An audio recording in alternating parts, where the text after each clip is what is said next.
Hi everyone, Charlene Ortiz here. I know it's been a while since my last upload, and I know I say that every time I upload. I always have the intention to upload regularly, and then, life gets in the way, or I get sick, or, some obstacle happens where I'm not able to do that.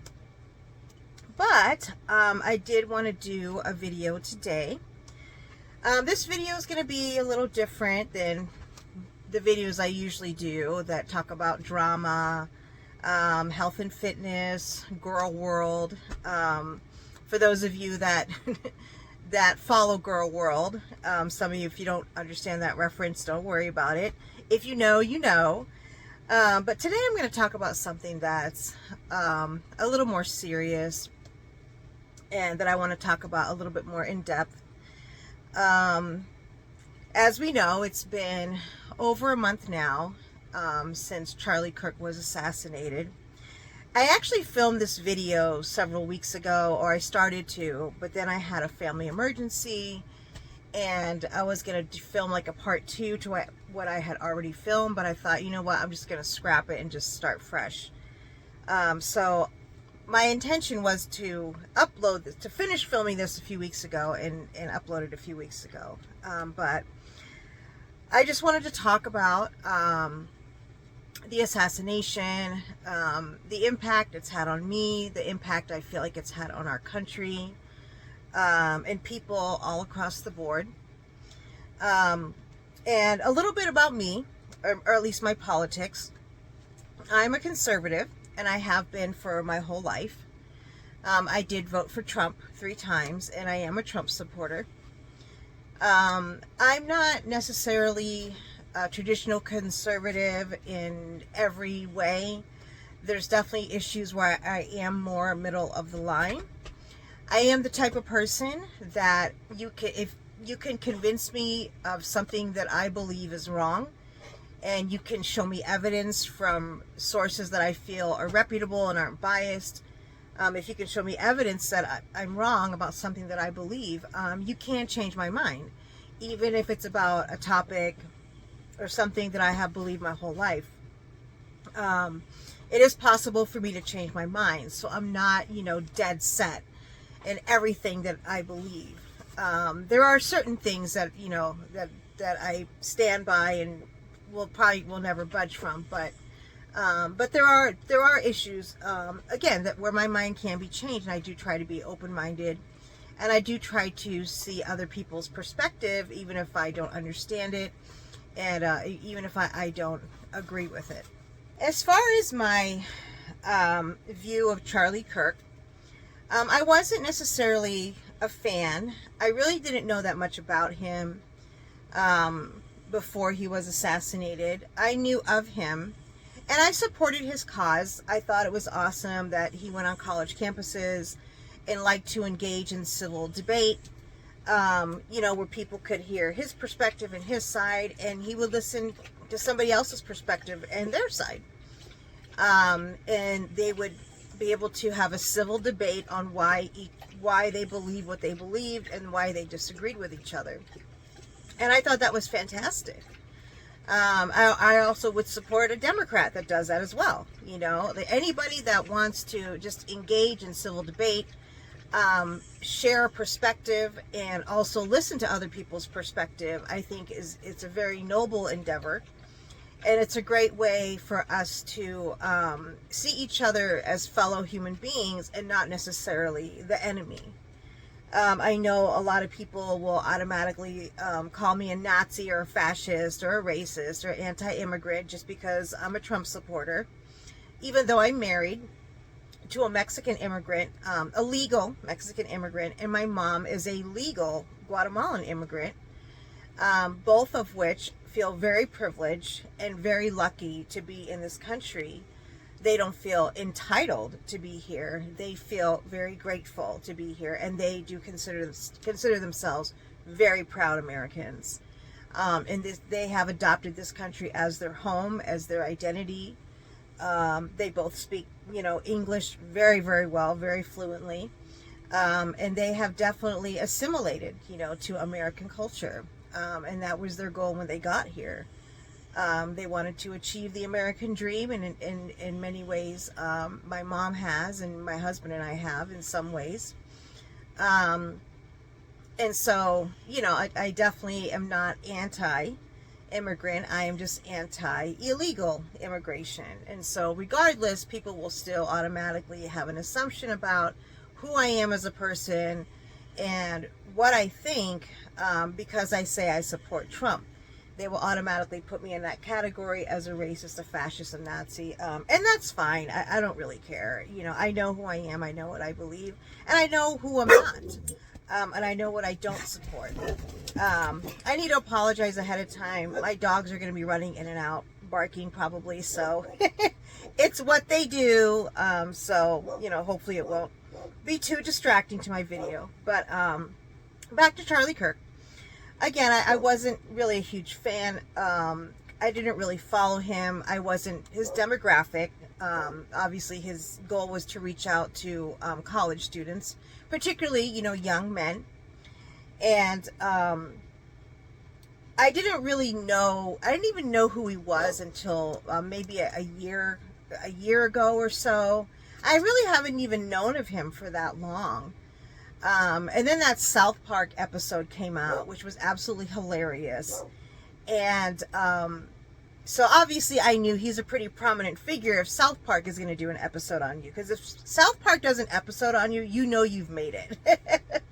But anyway, that was pretty much what I knew of Charlie before he was assassinated. Regardless, when I found out that he had been shot, I was shocked. I was absolutely shocked. My uncle texted me. He was the one that told me that he had been shot, and then I told my husband, and we were just in absolute shock. I just couldn't believe that somebody had just point blank just shot him. Just in the middle of him just doing one of his campus debate sessions and, you know, doing what he loves and what he's passionate about. And during that time, I was begging for God to spare his life. I knew that he was very young. I knew he was married and had young children. And the time period between when he was shot and he was officially pronounced dead, I think when Trump officially had posted that Charlie Kirk had passed, I think on Truth Social or X, I can't remember which platform he did, but regardless, when I found out that he had passed from the gun wound, my heart just sank. And I couldn't believe that he was gone. And even though I didn't really follow him, I didn't really know that much about him, my heart sunk when I found out that he had died. I just, you know, I was in total shock and I just couldn't believe it.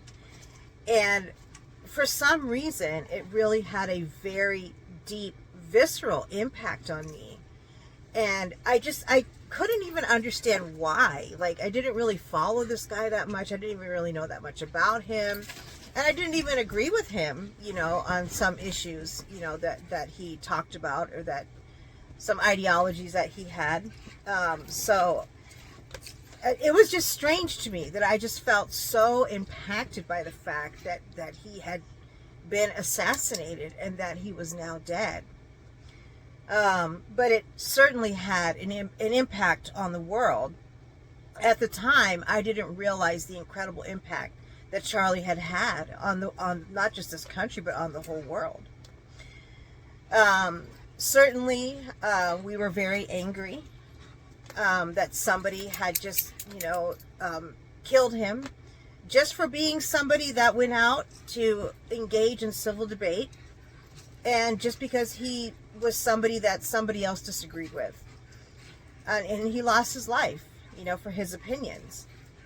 Like when Jimmy Kimmel lost his show, you know, for one day, everybody was crying about it. Everybody was, you know, so triggered by it. And I was like, you know, this man is already a multimillionaire that lost his stupid show just because it sucked and the ratings were horrible. I felt like Disney was just waiting for a reason to let him go. And when he made those ridiculous statements about Charlie Kirk, I guess they saw the opportunity. But with all the whining and crying from everybody, they gave him back his job like the couple days later. And I was like, all these people, just having a temper tantrum, including Jimmy Kimmel, because he lost his show for, saying something that was inappropriate. When Charlie Kirk lost his life, and I just felt like the contrast was just crazy. How people were just so, up in arms about it, and, but whatever. But again, we were certainly heartbroken as conservatives, and even people across the aisle were very impacted by his death. Even people that didn't follow him and didn't necessarily agree with a lot of his ideologies and a lot of what he stood for. But I think what really hit us was when we saw the videos of people celebrating his death. To me, that was the last straw. And that was true for pretty much everybody. I'm sorry guys, my tablet died, and I wrote notes for this video. I typically don't write notes when I have videos where I just kind of talk about a subject or drama or whatever. Not that I would consider this drama. This is definitely more serious than, my Amberlynn videos. But I wrote notes because it was important for me to remember every point that I wanted to make. And also I forget a lot, especially since my surgeries. My mind is just not as sharp as it used to be, unfortunately. And so I wrote notes for this, but anyway, I think when we saw people celebrating, that's when people really became furious. And I think the moment for me when I felt like I snapped, where I just became so angry and so I felt so, I guess, indignant about what had happened, was when they showed that very short clip of Charlie Kirk. I think he was on Fox and Friends, and it was I don't know, during a commercial break or the end of the show. I'm not really sure, but it was during a break when they weren't filming, they weren't live, and his little girl ran up to him, and she says, "Daddy," and she runs up to him, and he picks her up, and you could just see how much that little girl loved her father. And I grew up without a father. My father willfully abandoned us. Charlie Kirk, was taken from his daughter. I would have given anything to grow up with a father like Charlie Kirk. And the reality is, these days, not many children grow up with a father like Charlie Kirk. A father who was so committed and dedicated to his family, his wife, to raising his children. Unfortunately, these days, that's a difficult thing to find in a man. And that was one thing that Charlie Kirk, wanted to bring back. It was just, the nuclear family, the mother, a father, and a children, and just, a full family. And just the desire for people to want to have that, which is the most valuable thing anybody could ever have, is their family, their children. So that moment when I saw knowing that little girl who loved her father so much is going to have to grow up without her father, that's when I became just enraged about what happened. And I felt like, what, like this is it. We're done. As a country, we are done with this violence on the left. We're done with the woke agenda. We are just done. We are just done. Because we can't even have an opinion anymore where somebody thinks it's appropriate to kill someone just because he went on college campuses to engage in civil debate. And one thing that is so ironic is that one time somebody asked him, why do you do this? Like, what is your purpose in doing this? And he said, because when we stop talking to each other about our differences, and we stop seeing each other as fellow human beings, that's when we start to become violent. And it's ironic that that was his main goal for why he did what he did. But yet, he died through violence. And I just think it's just absolutely devastating and really pathetic that somebody is just so triggered by somebody else just because they have an opinion different than theirs, and they just want to engage in civil debate. They think it's appropriate to kill them. It's absolutely evil and disgusting, and the fact that there are people out there that actually celebrated his death. So I wanted to talk about the reasons why I am grateful, and I want to thank the people that celebrated Charlie Kirk's death. The first reason is that it exposed who you are. It exposed how deep your evilness and your wickedness goes. It exposed how dark your hearts really are. That you would celebrate the death of a man just because, he went on college campuses and wanted to engage in civil debate, wanted to hear other people's perspective and share his perspective. And if at the end they agreed to disagree, then so be it, But it exposed just how far the left has fallen, how radicalized the left has gotten, and how evil the far left and the radical left has become. How you guys just have no conscience. You have no empathy. And I know people say, it's ironic that, Charlie Kirk talked about how empathy was a new age thing. And what he meant by that statement was that he didn't feel like empathy was appropriate because, for example, I don't have children. And if I had a friend that lost a child to cancer or or whatever, they lost a child, I could never have empathy for that person because I don't know what that's like. And I could never know what that's like. Even though I wanted children, I couldn't have children. And I did do a video about that several years ago, if any of you are interested, in why I personally wasn't able to have children. I do talk about it in depth, but anyway, I just, it really just showed, just how radicalized, how sick and demented and delusional and childish and violent the far left has become. I mean, we see it every day with the ICE riots. We're seeing violence from them every single day, throwing firecrackers at the ICE facilities. And, a lot of people try to say after the Charlie Kirk's assassination that, there's violence on the right side too. The right side also has violence. So it's both sides are guilty of it. And that is absolute bullshit. There is way more violence on the left than there is on the right. Way more violence. And anybody that tries to say that it's equal on both sides you can go fuck yourself, because that is absolutely not true.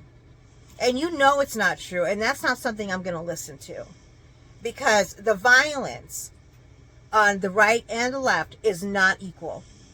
I'm not saying that there's never been any inappropriate violence on the right, or, there's never been any type of political violence on the right, but it certainly is not equal. I would say it's like 80-20. And I will, for a lot of the points that I make here, and a lot of the ideas that I talk about, I'm going to put links in the description below, proving, providing sources that prove that my perspective, why my perspective is correct.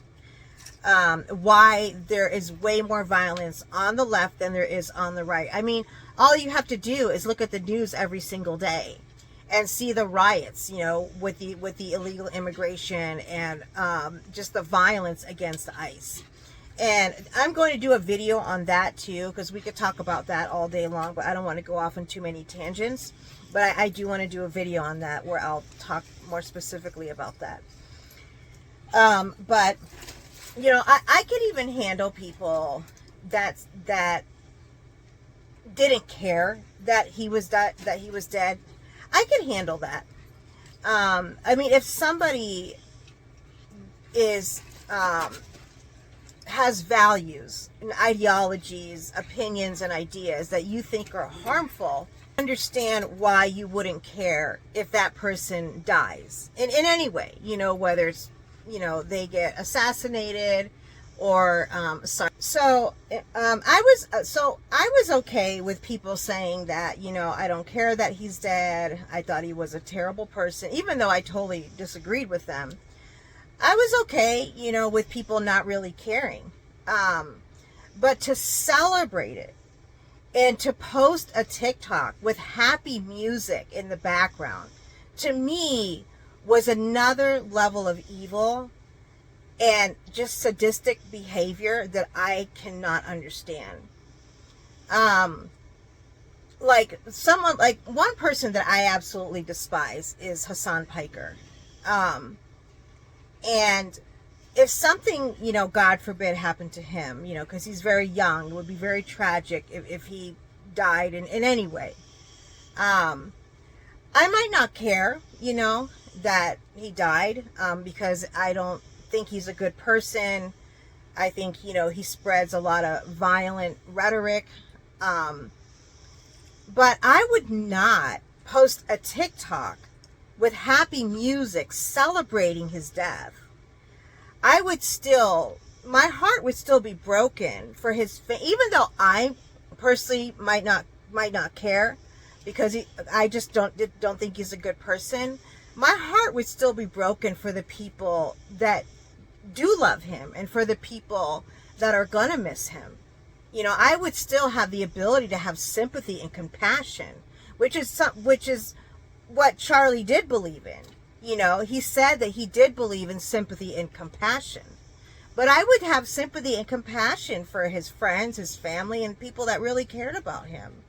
Even though I personally don't like him, I would not celebrate his death, especially if he was a father of 2 young children. Again, because I'm not demented, I'm not evil in that way. My heart is not that dark and corrupted that I would do something like that just because he's somebody that I disagreed with and that I just personally don't think is a good person. I would never celebrate his death. But that's, one reason why I'm grateful, I'm thankful to the people that celebrated Charlie Kirk's death. Another reason was people were able to find out where you worked.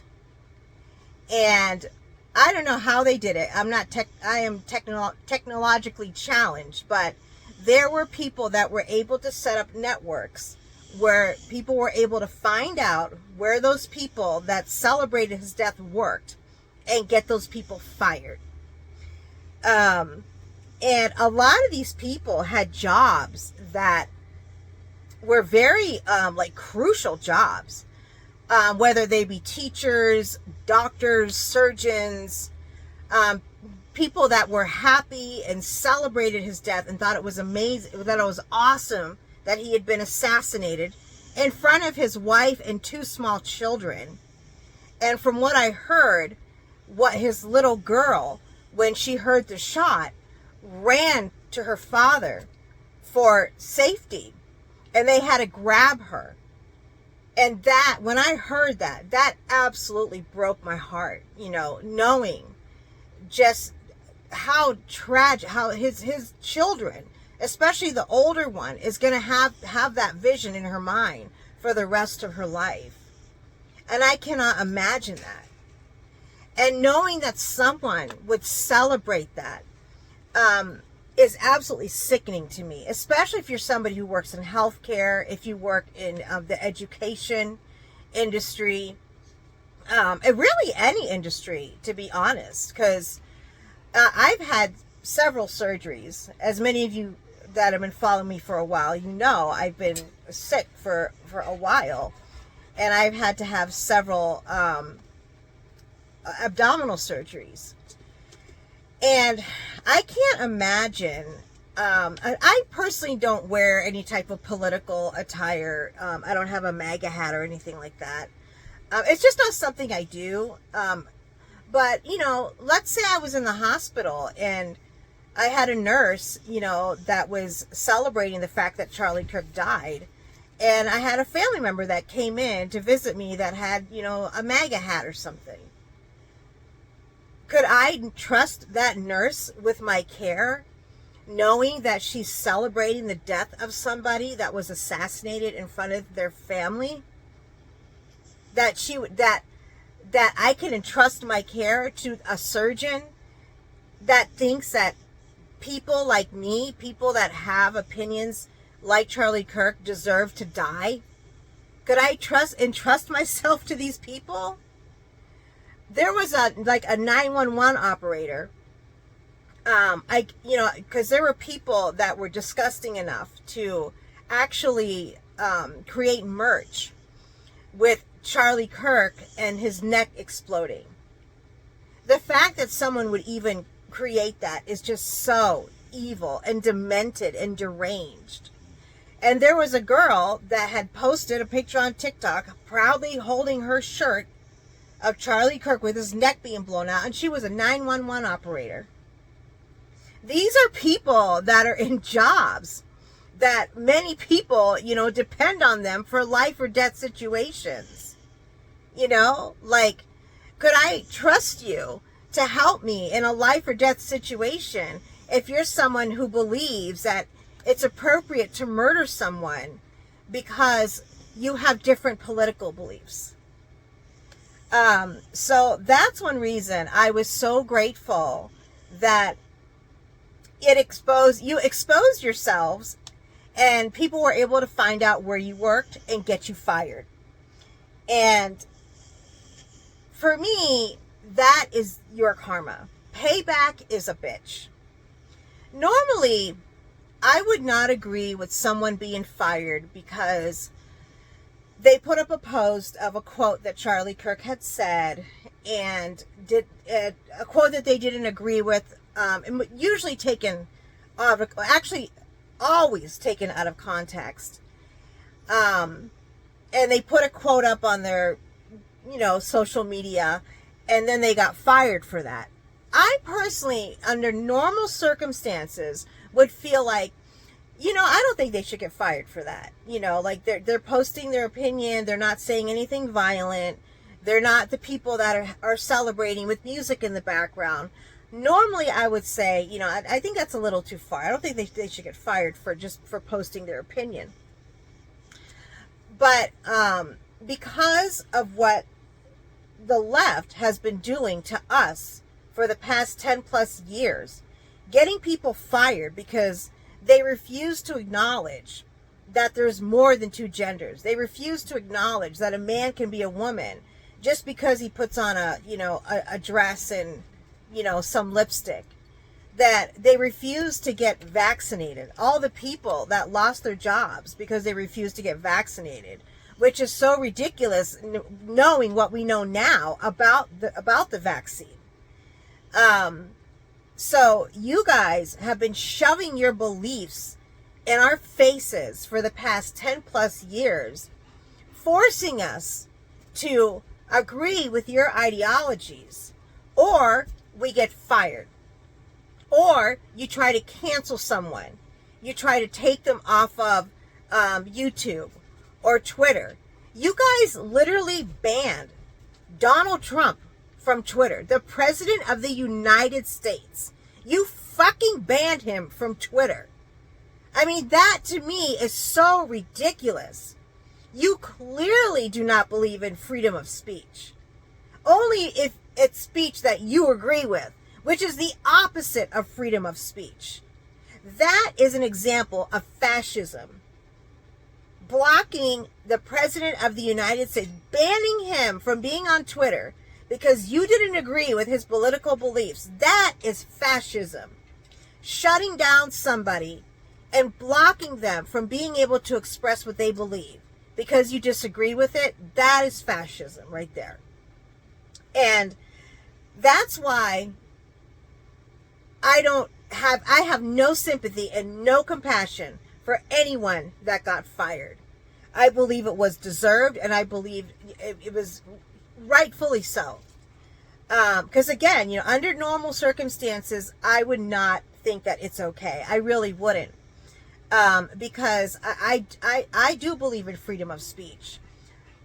Like, there was this guy that several years ago, I think it was during the 2020 campaign. I think it was during the 2020 campaign.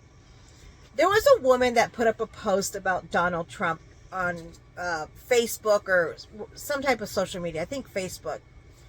And she was saying a lot of very negative things about him. I think she was calling him like a racist and a Nazi.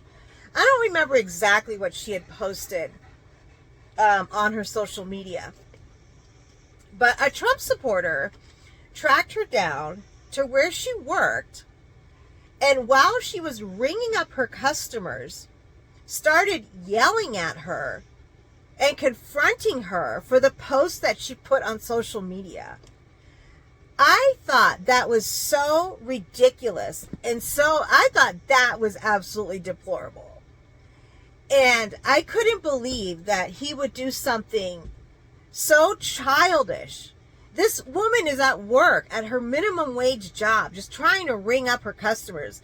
And just because this guy was a Trump supporter, I did not agree with what he did. I thought it was an absolutely disgusting thing to do. Incredibly disrespectful. And to be honest, weird. Really weird and kind of creepy. So for me, it doesn't matter which side of the aisle you're on.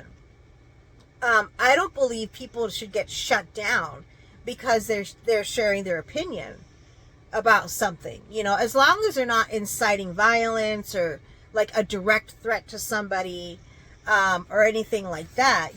As long as they're not doing that, I don't have a problem with people being able to post their opinion and say what they think. But again, because of what you guys have put us through over the past 10 plus years, you guys are the ones that created cancel culture. And now you have to eat it. You bake the cake, now you have to eat it. And so that's why I have absolutely no compassion for people that have lost their jobs. Because we're sick and tired of you guys shoving your ideologies down our throats. Like Netflix has this is a great example, has 6 or 7 shows, children shows that are meant for small children that talk about transgenderism and trying to normalize it. And that is something that that is absolutely disgusting, that Netflix is okay exposing our children to that. That is something that can be discussed when they're teenagers, if they feel like they're in the wrong body or what have you. Maybe when they're teenagers. And I want to do a video on that as well. Again, I don't want to go too much on a tangent because I'd rather just do a video on it. But, and people are just fed up. And it's not just the people on the right. Which brings me to the next reason why I'm grateful that you celebrated Charlie Kirk's death. You exposed yourself to your own party. You showed your own party how evil and radical and delusional And just how disgusting the far radical left has become. So many people in your own party, in the Democratic Party, were so disgusted by the celebration of Charlie Kirk's death. And so thousands of people that put up videos. And these are just the people that decided to put up videos.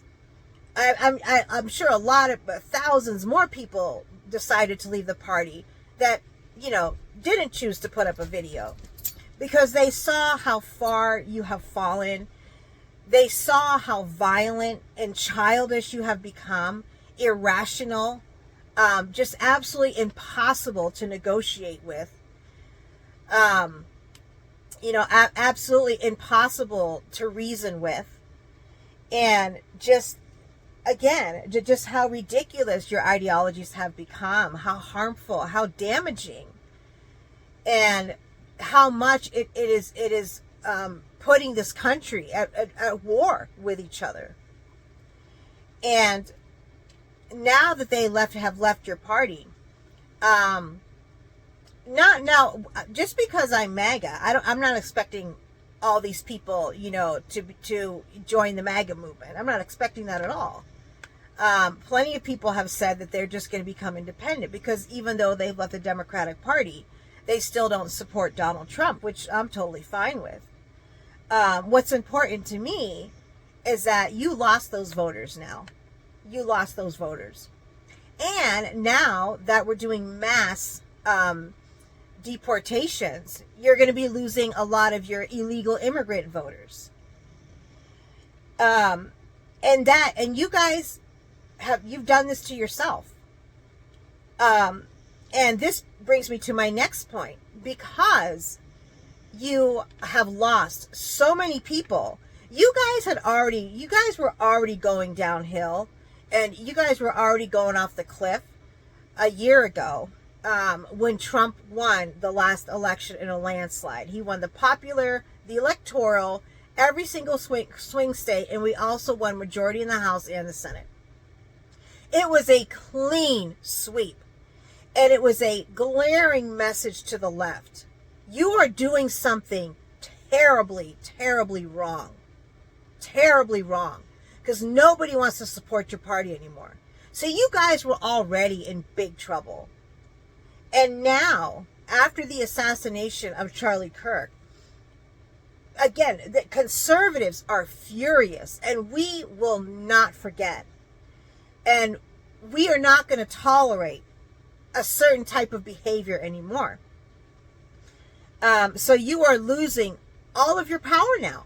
You're going to lose all your power. Any hope that you had for regaining control in 2026 is gone now, because of those videos that you posted celebrating Charlie Kirk's death.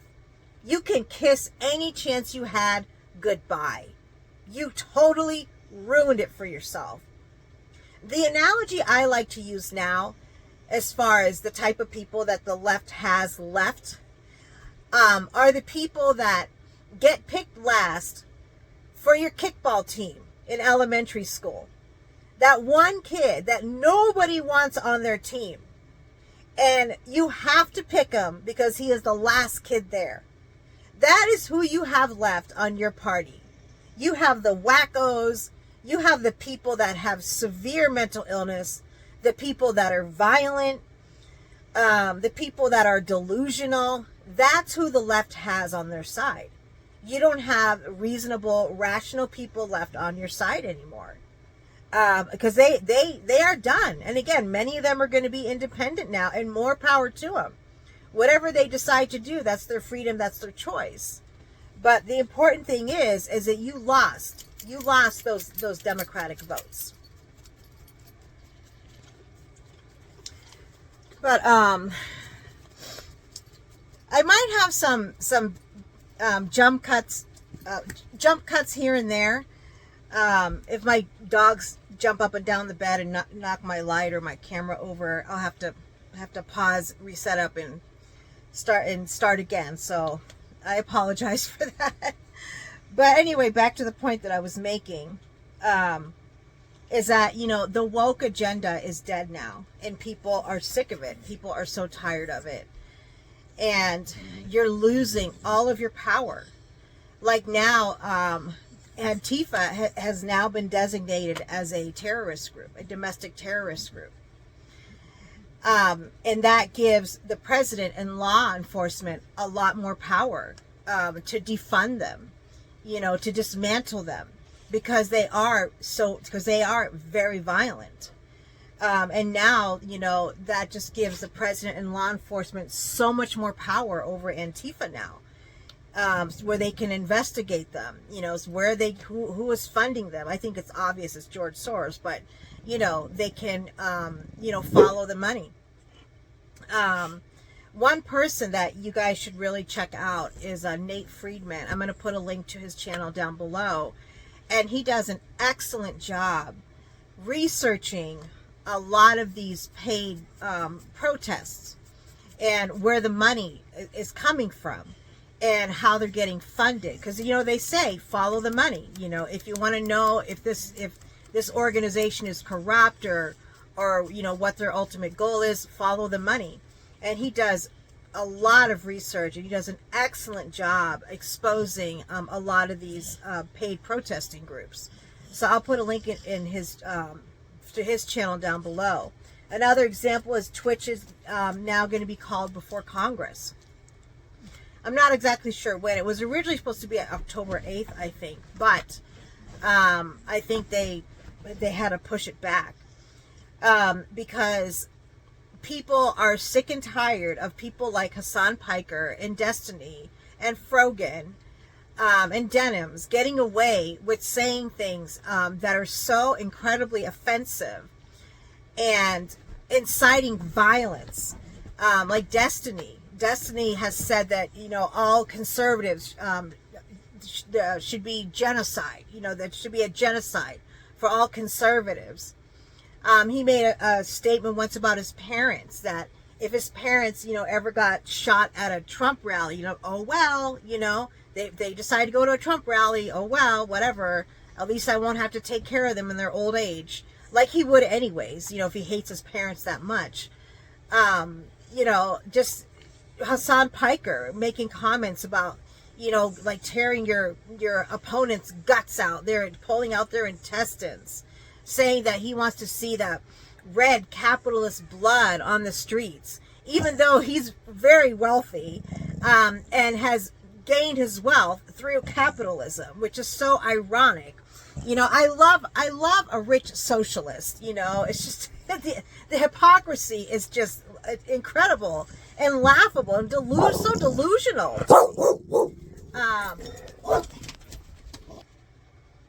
Sorry, guys.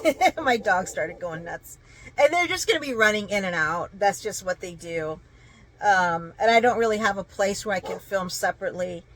Not right now. Cause we're building a house, so we live in a trailer right now because we're building a house on our property.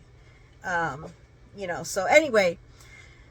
But yeah, you know, like people like Hassan Piker can get away with saying things like that. People like Frogan can get away with saying things like, that she's gonna make a cake with the Twin Towers and get a toy airplane and recreate 9/11. You know, just statements that are so incredibly evil and offensive. I mean, they go even beyond offensive. You know, it just comes from a mind that is sick and demented, and evil. But yet, someone like Tectone gets banned for like what, a week or a month. I don't know how long he got banned for, because he called Frogan fat, which she is, and he called Denims a whore, which she is. And you know, he was basically just stating facts, and he doesn't, you know, he gets a ban for like a week. It's just, and Hassan and Destiny, Frogan, none of them face any consequences for the offensive and ridiculous and disgusting comments that they've made on Twitch. So now they're going to have, Dan Clancy is going to have to go before Congress and answer for himself on why there is so much hypocrisy and such a double standard, and why he allows someone like Hassan Piker to go on his platform and say such horrible, disgusting, despicable things. Again, I just don't understand it. But celebrating his death was the last straw for us. We were already furious when Charlie Kirk was assassinated. But when we saw the celebrations, I mean, that was it. We were done. We were absolutely done. And again, I didn't really know that much about Charlie until after he was assassinated. That's when I started watching, a lot of his debates, a lot of his speeches, his interviews, what have you. And he really was a very compassionate man. And a lot of the statements that cause people to hate him are always taken out of context. Because, the far left is too lazy and too stupid and too childish to do their own research, to find out, is that what he really said? Because I'm not the type of person that takes, anything anybody says at face value. Like even when people say crazy things about Amber Lynn, who's someone that I absolutely despise. And I know she's an evil, demented, despicable person. I know she is. But even if someone says something crazy about her, I won't automatically believe it just because I hate her. Like I'm going to find out for myself if she really said that. I'm not just going to take somebody's word for it because I'm an adult. I'm not 12 years old.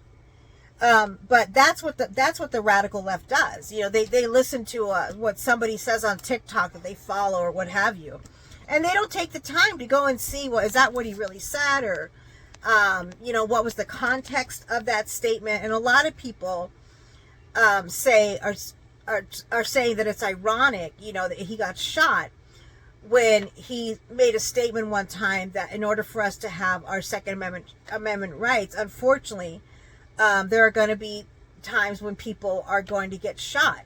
People are going to use the gun irresponsibly. And what he also said, along with that statement, is that the same is true with the cars that we drive. How many people die in car accidents every day? How many people are irresponsible on the road? How many people drink and drive and have killed people because of it?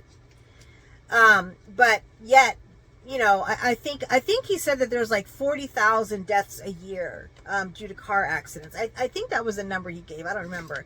Again, I'm going to put the clip down below. I'm going to put a link to the whole statement of the whole. You can hear the whole thing of what he said in context.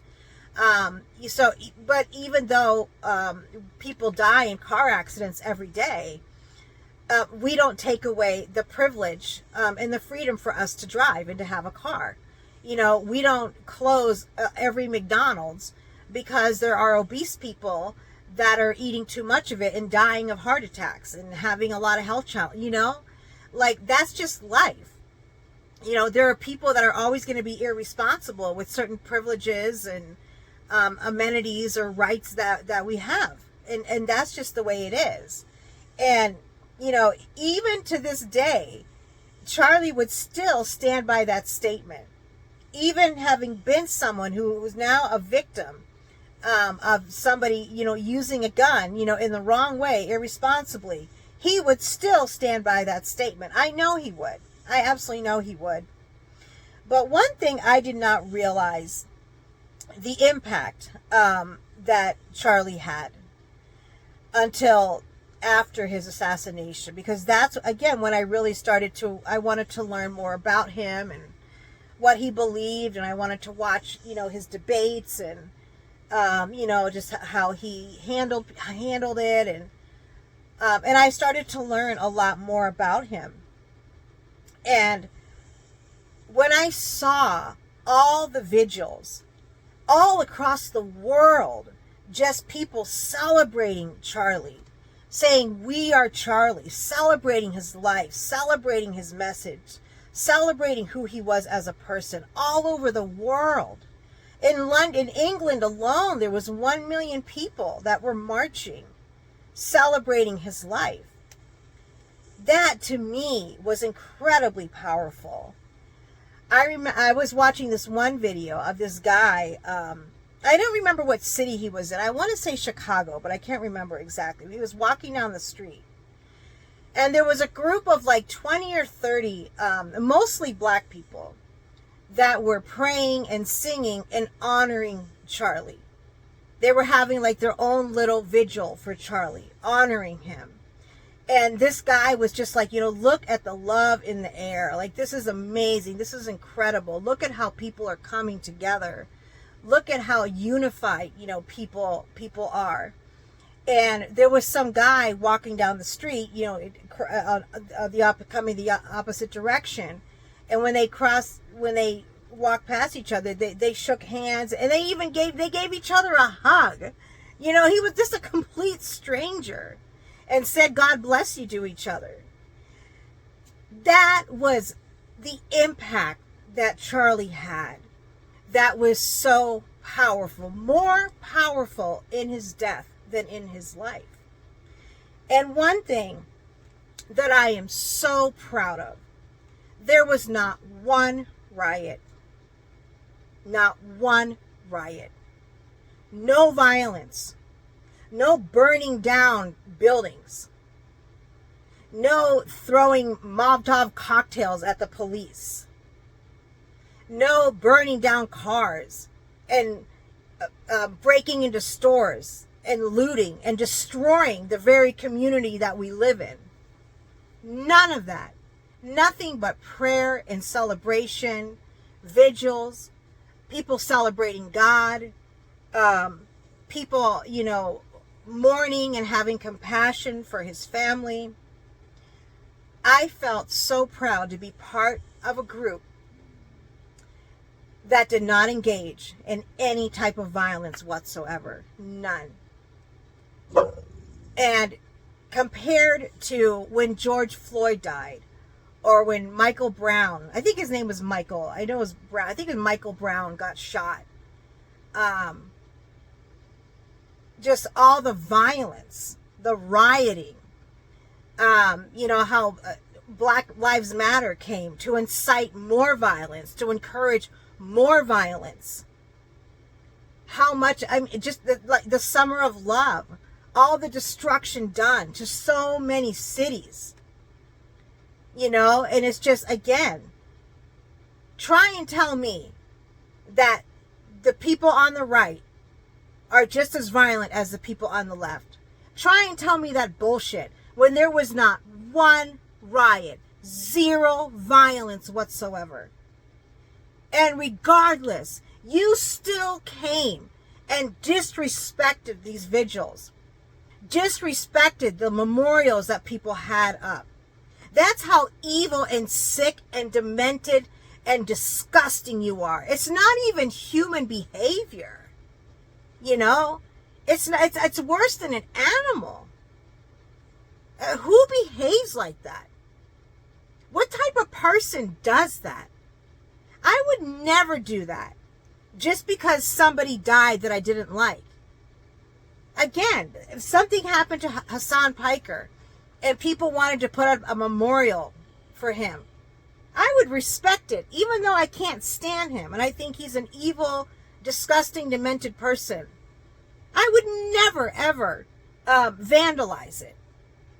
I would respect it because somebody that cares about him and misses him or whatever, wanted to respect him in that way. And I would respect that. And so would all conservatives that feel the same way that I do about people like him or Destiny or, whoever. I would never, it wouldn't even cross my mind to do something like that. And you guys did it, and you did it proudly. And again, it's just behavior that I don't understand. And it's just absolutely, just disgusting behavior. Sorry guys, I was getting really hot. I decided to put my hair up.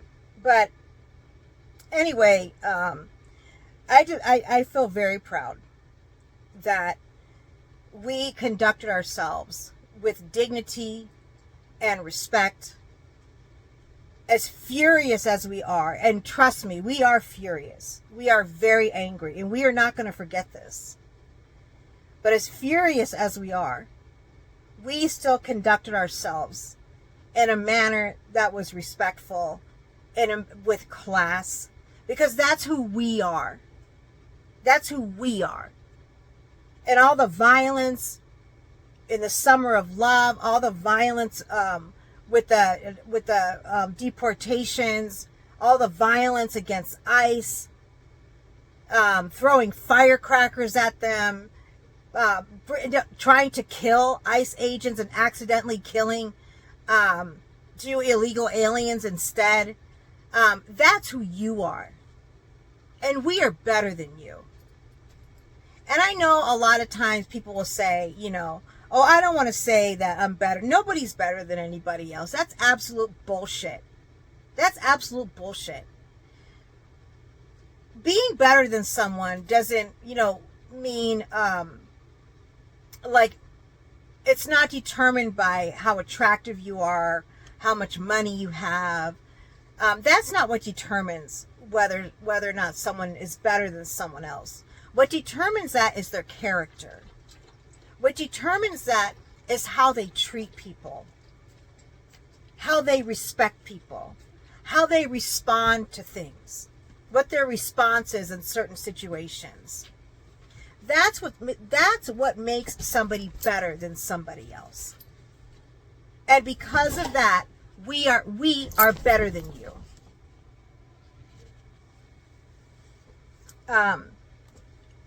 One thing that I did want to say is that right now, I do believe that we are in a civil war. I think maybe a lot of people would agree with that. And we are, as a country right now, I do feel we are very much divided. Although I do feel like the assassination of Charlie Kirk did bring a lot of people together in an amazing and a very powerful way. I do believe that the far left is actively trying to destroy this country for whatever reason I don't understand. But I do believe we are in something of a civil war with each other right now. What my fear is that it could become a civil war between actual citizens, and that it could become physical and it could become violent. And I just want to warn the left, you do not want that. We do not want that. We absolutely, on the right, we do not want a civil war to become physical, to become violent. Although I believe the radical left does want that. But I just want to give you a warning. God forbid it ever came to that point. And I do pray to God that it never does. But God forbid it does. You would lose in such a humiliating way. You would be absolutely mutilated by the right. Because first of all, the far radical left is a much smaller percentage of Democrats than what people realize. Second of all, the men on the radical left are very weak. Most of them are cowards. They allow themselves to be controlled by women. They're not leaders. And, compared to the men that we have on the right, I'm sorry, but you guys wouldn't have a chance. And again, we would not want it to come to that. Even though we feel very confident that we would win a physical civil war and we would win it very, very quickly, nobody wants that. Who would want that? But I'm just warning you that if you don't stop with these crazy ideologies and the violence and continuing to shove your woke, ridiculous beliefs in our face, it could come to that. And another warning too to the left is that the more you try to push these ridiculous ideas and shove them down people's throats and shove their faces in it, the more radicalized people are going to become on the other side. Because people are fed up. They are so fed up with getting canceled simply because they said there's only two genders. And I refuse to recognize that there's more than two genders.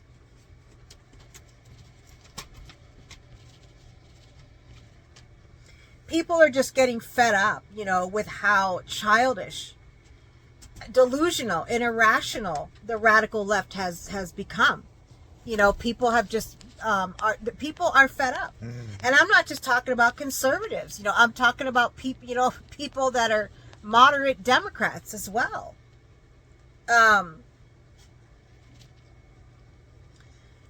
But sorry guys, my dog jumped on the bed and I had to readjust. But yeah, the reality for those of you, that have been living in this alternate universe, in this make-believe universe for the past 10 plus years, that reality is over now. People are so over the woke agenda. People are so over it. And people are now, just feeling a lot more comfortable not caring what people think about them. Because one thing that I always say is one of the most powerful things that you can say to someone on the far left who gets offended by everything is, I don't care. They say, well, you're a racist because, you believe this or believe that. Or I don't care. I really don't give a fuck what you think about me. Fuck you. I don't care. And that is one of the most powerful things that you can say to someone on the radical left.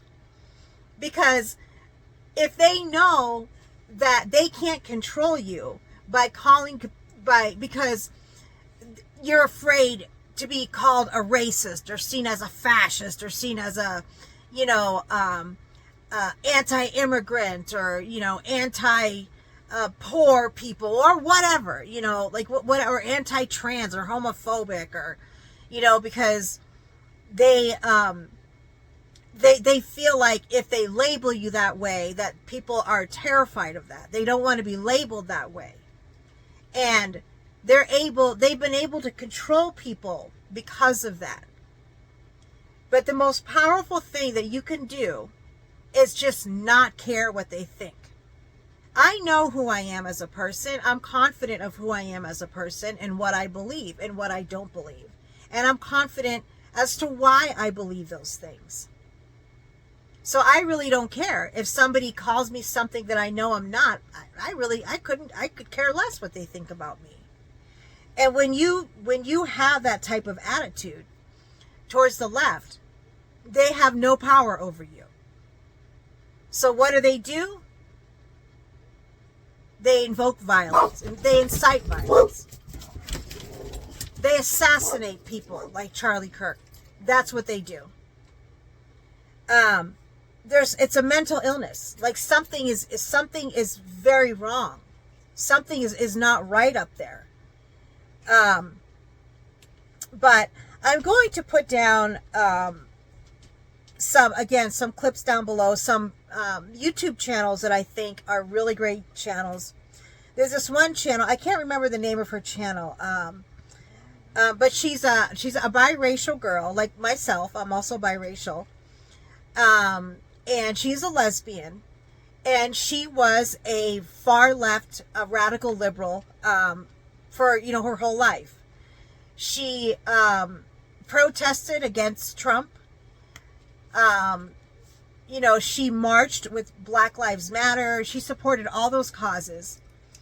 And I want to put her channel down below until she finally decided, that the far left, was just a bunch of mentally ill, ridiculous, evil, violent, childish, delusional, irrational group of people.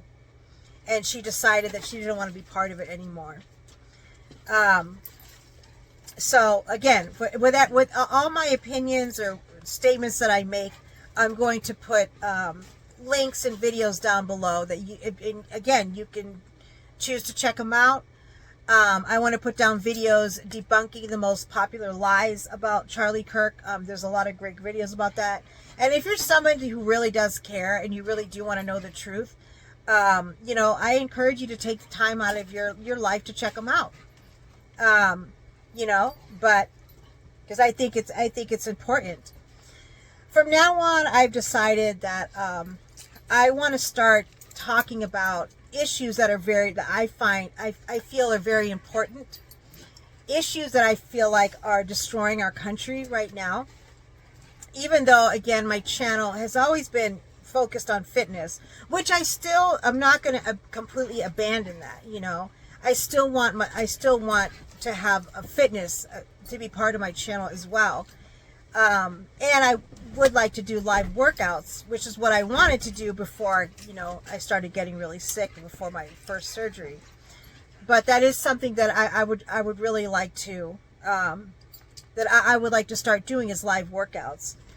But I want my videos to be more organized, where I write notes. I don't ramble so much, and I try to stay on topic. But one reason, again, that I feel motivated and I feel inspired, you know, to start talking about topics that I think are very important, that I think people need to know about, that I feel are hurting this country, because I feel like the woke agenda is an infestation that is absolutely destroying this country, because they have nothing but hatred for this country, nothing but hatred for the Christian values that this country was built on.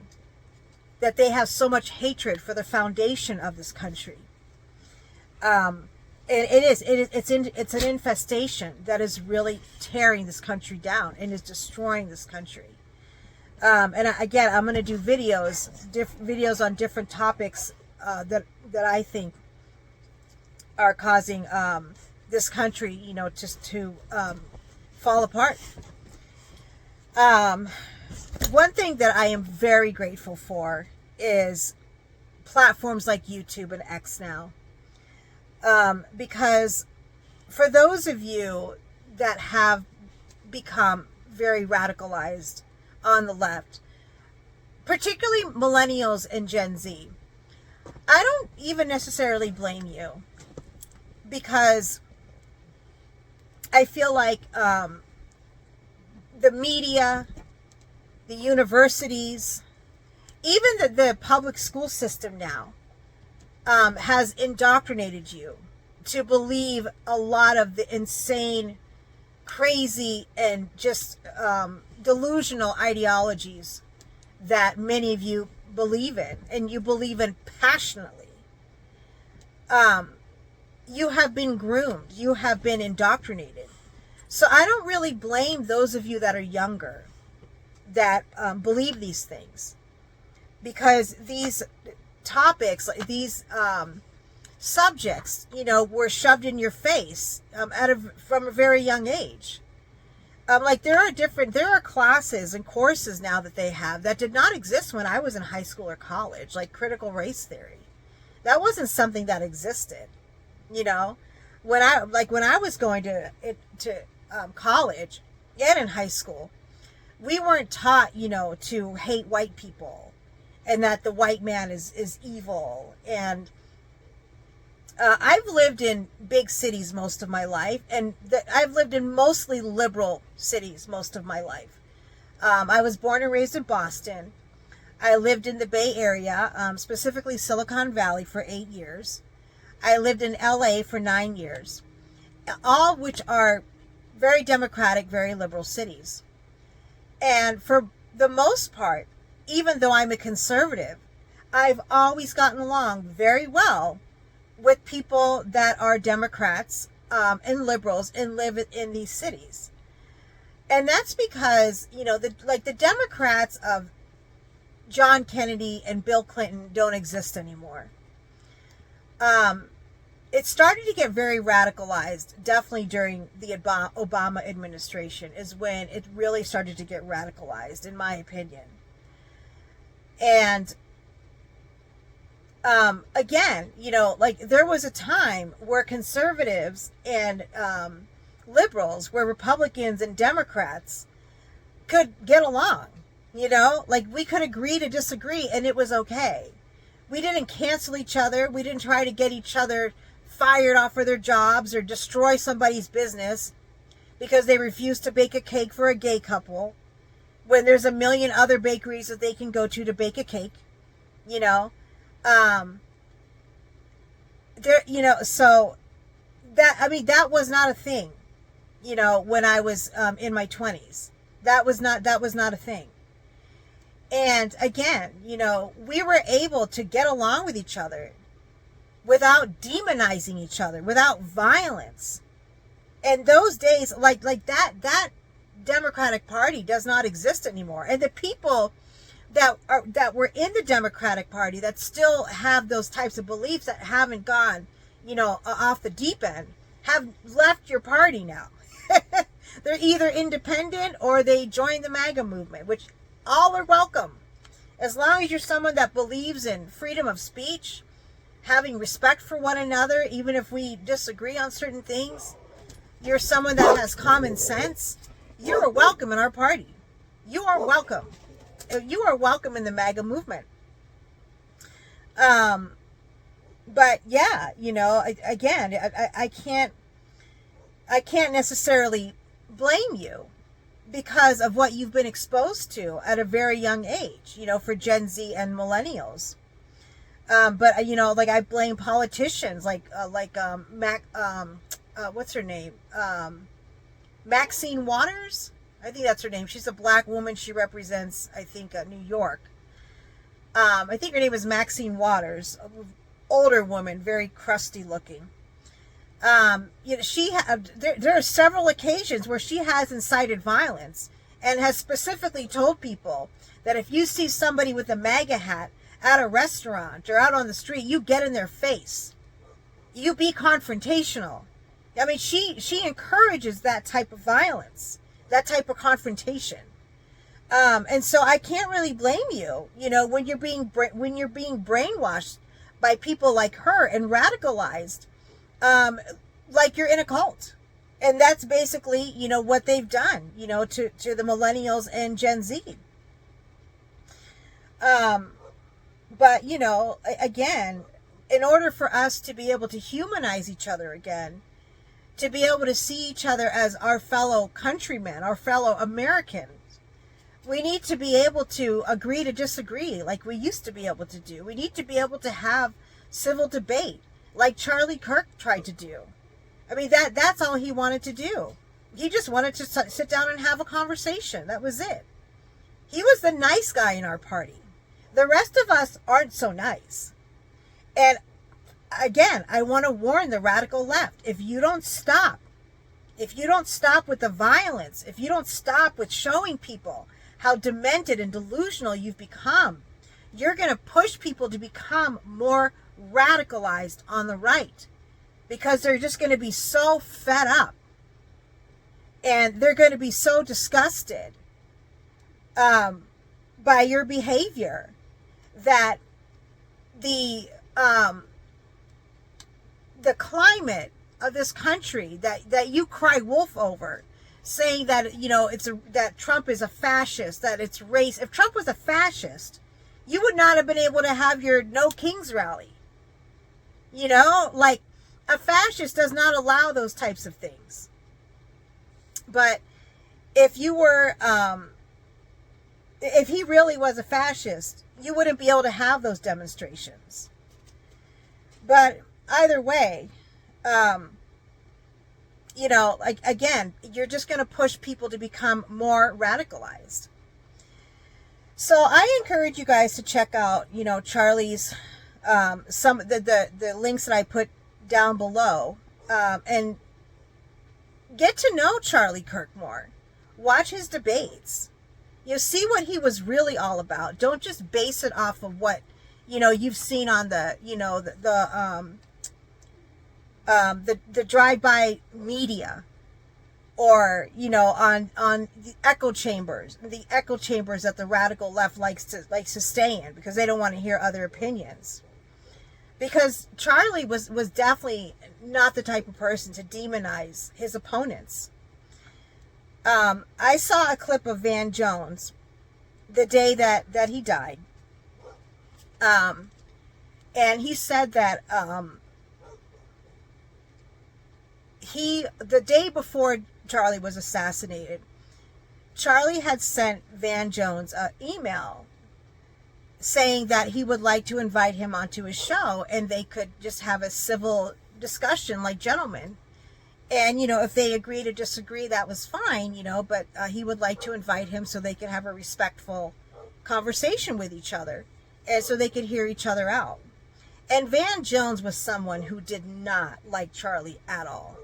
He disagreed with pretty much everything Charlie stood for. But the day that Charlie died, his staff told him, Charlie was trying to get a hold of you. He sent you an email, yesterday. Van Jones was so moved by that email and so touched by that response from Charlie that he decided to go to a vigil for Charlie that evening. That's who Charlie was.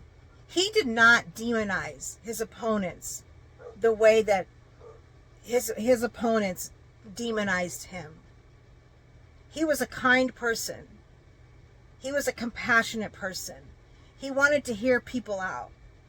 He believed that everybody, had the right to freedom in this country. Everybody had the right, to have the American dream and to be happy.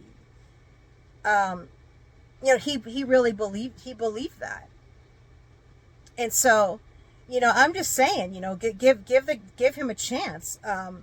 Because if you guys, again, if you keep up, this crazy radical ideology and trying to continue to shove it in people's faces and demonize people that don't believe it, this country could turn into the fascist and racist country that you're crying wolf about right now, because people will just start to get fed up.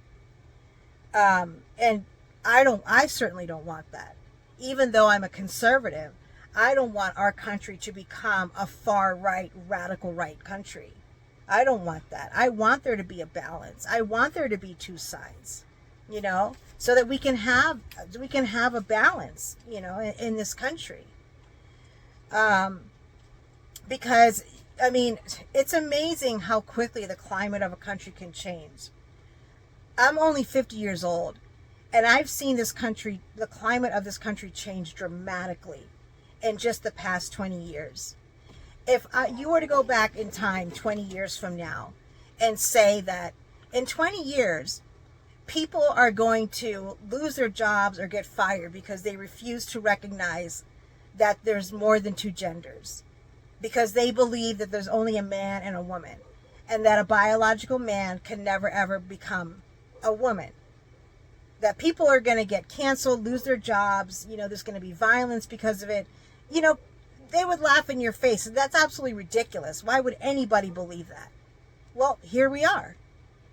A country can become radicalized very quickly. And I don't want that for the left or for the right, for either side, because it's not good. It's not good for either side. But I really believe if the Democrats were willing to apologize for all the dangerous and violent rhetoric that they've been putting out there, they might even be able to get their old base back. But they refuse to do it. They still continue to call Trump a fascist, a Nazi, a racist. Also, saying that his supporters are also fascist and racist. And, they're continuing to put out that rhetoric that's causing people, again, to that's demonizing the other side and dividing us. So I really feel like one reason why people were so affected by his death, or felt so impacted by Charlie's death, is because Charlie was somebody that you could get close to. He wasn't like a Donald Trump or Elon Musk that are, multi-billionaires that have always been up here, like a Bill Gates or a celebrity or what have you, where you can't really get close to those people. They don't really engage with the common person. Like, you can't really get close to President Trump.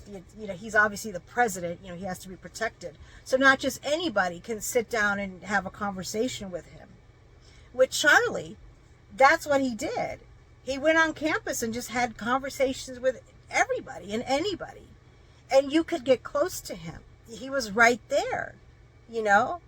Unfortunately, that's one of the reasons that he got killed, you know, because it was easy to get close to him. You know, there wasn't all this crazy security like you would have if he was the president or, you know, a celebrity or whatever. And I think because of that, people felt like they could relate to him a lot more. They saw him more as like a normal person, just like, you know, I am, you know, like my neighbor is. He's not, people didn't see him as being like up here, like the president of the United States or, you know, any other billionaire or, so again, celebrity or what have you. And I think that was another reason why a lot of people were still very impacted by his death. So I would definitely love to see what your guys' comments are. Feel free to respectfully disagree. I'm perfectly fine with people saying that they disagree with me, with, you know, sharing an opinion that is different than mine. I'm perfectly fine with people saying, I think you're wrong, Charlene, about this or that. If you do it in a respectful way, you know, I definitely will consider your comments. I don't tend to argue with people in the comments section. I don't really have the energy for that. Unless they make a point that really kind of catches my attention. But, you know, again, I always welcome people to respectfully disagree. And I will also respectfully disagree if you say something that I feel like, you know, I don't have that perspective. Because I always think it is interesting to hear other people's perspective. And I do like to see where other people are coming from. The other day I was watching a Steven Crowder video where he was in a barber shop speaking with a group of young black men. And, you know, they definitely disagreed on a lot of different topics and issues, but it was a civil debate. You know, they weren't yelling at each other, and so it was just a civil, mature discussion, you know, and debate. And even though I didn't necessarily agree with some of the perspectives that these young black men had, I really appreciated seeing their perspective and hearing them out. And some of the perspectives I did agree with, but some of them I didn't. But, you know, I enjoyed just listening to why they believed what they believed and why they felt the way they felt. And I think, you know, again, that we need to be able to get back to that in this country where we're able to have that type of relationship with each other, even if we're on opposite ends of the spectrum. But, all right, guys, well, my goal is to try to upload a video once a week, again, talking about different topics that I think are important. And I do still want to my channel to still have, you know, topics that are related to fitness, and even Gore World on occasion, you know, if something crazy happens and I feel like I want to talk about. So, all right, I know this was a long video, so if you stayed for the whole thing, I really appreciate your time and attention. I know I tend to ramble. I'm going to try to get better at that. All right, guys. Well, remember, take care of yourself. Protect yourself physically and emotionally. And don't forget, your health is your most valuable asset. Invest in it. Bye-bye.